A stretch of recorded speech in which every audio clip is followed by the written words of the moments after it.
viewers, this is a learning tutorial channel for you. Today in this tutorial I'm going to show how to create a new partition in Windows 11. So for this case we will go to the file explorer where we can enter the directly here, right button click and show more option. Here the manage.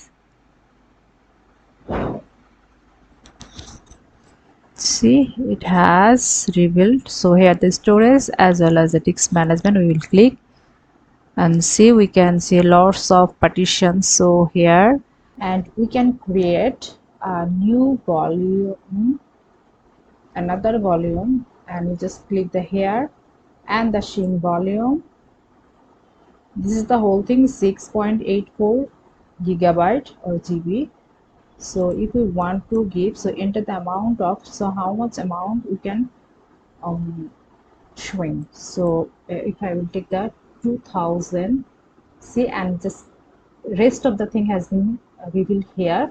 So total size after shrink in MB, this is the thing has been shown MB size. So here the shrink, see, this is the unallocated way. So in this way we can divide it the new volume system. So thank you so much for watching this video.